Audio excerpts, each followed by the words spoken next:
Good evening, board members. Want to bring to you tonight, take the opportunity, while we will talk about the name, I did want to take the opportunity to share a few pictures with you this evening. We've made some significant progress out on the site. As mentioned earlier, you guys did have a tour scheduled for last night. Apologize that that was not able to happen due to the rain. We did get some 5 inches of rain on that site over the last few days. Nothing like what has been received across the state, but that brings the total there to about 20 inches in the last month on that site. So it's pretty unbelievable that we have been able to make the progress we have, but we're very excited about it. This is a shot from the front of the building just to remind you about the orientation. 378 is down on the bottom, and then Beechwoods Drive would be over on the left-hand side. The Summer Lake neighborhood would be up in the right corner there. Of course, your classroom wings are on the left, main office area, and then we've got our gymnasium here, little theater here, and cafeteria in the back. And here's another shot from a different angle there, and we're obviously going to have to get this clicker changed. It wants to get out of here faster than we do. Yeah, it's not just you, Mike. And several other shots from the air. And again, the black areas you see that's roofing going on. Actually, now I was out there today. This area, the A wing, has a roof over it. This is all covered in roof deck as well. So really making some good progress. We'll just kind of speed through these pictures here. Playfield again is up on the top of the site. Parking here, there will be a long drive. You can actually see the drive there. That's parent drop off, and it will end up coming out and through the front here.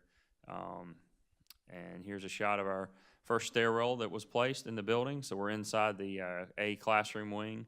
And then this is a shot looking out over the center commons area. There actually will be a stairwell there, and then this is a kind of a gathering area for students. The learning commons is on the right. And if I can get back, this is the cafeteria. Looking from the second story down into the cafeteria, you can see it was a little muddy out there today, so it would not have been very conducive to walking around. But this will be a nice view, shade structure there for the cafeteria space and for some outdoor dining availability there. This is actually looking at from the cafeteria over to the gymnasium area. This will be a courtyard space for students to do some outdoor learning. There's some, you're looking here at the chorus and band classrooms. The art classrooms are right here, and then the cafeteria is on the left, and so you'll be able to move around about that center courtyard area. This is a shot looking at one of the classroom wings. Again, 2-story classroom space there. Some of the joists going in on that second story. And then again, here's some roofing material that's been applied on that, and more ceiling preparation there, and some masonry work going on, and that's kind of at the back end of the building on that last classroom wing. So good bit of work going on, probably over 125 people out there working on the job site, which is very good staffing given the weather that we've had. Now we'll move on to the business at hand of naming the new middle school.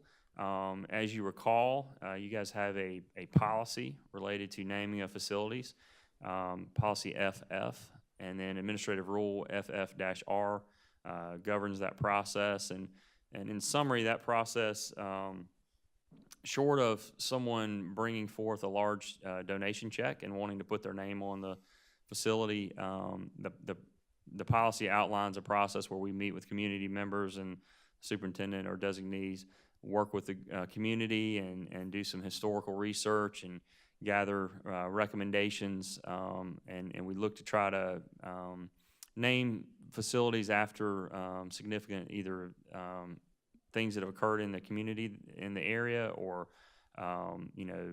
geographic things that are there. And so in doing that, we've met with a number of community members, neighbors of the school, and others in the area.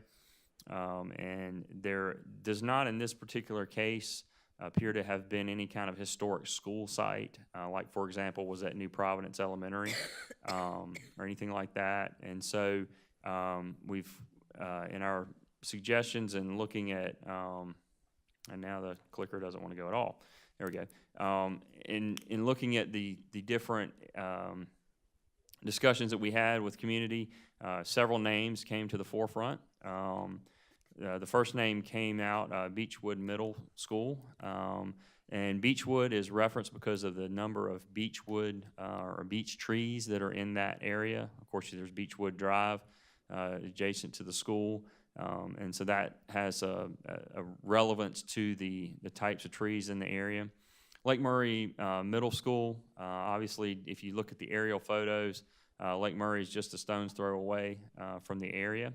And that name has come to, was brought for consideration. And then Oak Hill Middle School. And this came because some of the community actually referenced that the top site where the playfield is kind of as Oak Hill for their little neighborhood there. And so, you know, each of these has their merits and worth consideration. One of the things that I would point out about Lake Murray Middle School, that name, there are already 2 elementary schools named Lake Murray, ours being one of them, and one in Lexington 5. That tends to cause some issues. We do get some mail frequently from the other Lake Murray. Can I tell your story, Dr. Little? Dr. Little called me. I don't know how long you'd been in the district. It wasn't long. Maybe about a week, and he said, Jeff, he was on the phone. He said, you know, he's going to Lake Murray Elementary School for a talk, and he'd put Lake Murray Elementary in his GPS, and as he's riding along, he's talking about crossing the dam and going over into this. He said, you know, I said, wait, what are you doing? And he'd actually put in the other Lake Murray Elementary School, so that was a little problematic. But Lake Murray Middle, the other challenge that presents is Lake Murray Elementary School, while we haven't done attendance line zoning at this point, by naming it Lake Murray Middle, it would imply that all of the students that go to Lake Murray Elementary would go to that facility, and that may or may not always hold true. So we like for each facility to be able to stand alone when there's not an adjacent facility similar to Pleasant Hill Elementary Middle or Meadow Glen when they're right beside each other. And so that name may be a little tricky going forward, but that's something to consider. Of course, we also have an Oak Grove Elementary, and of course, we've mentioned Pleasant Hill, so those names also might be lend themselves to a little confusion. So at this point, the administration is recommending for consideration the name Beechwood Middle School. And what we would do is ask you to consider that over the next month, and you'll, I'm sure, hear some feedback from community, and we would bring that back for an action item at the next board meeting in October. Okay. With that, I'll be glad to answer any questions that you have. Thank you, Mr. Salters.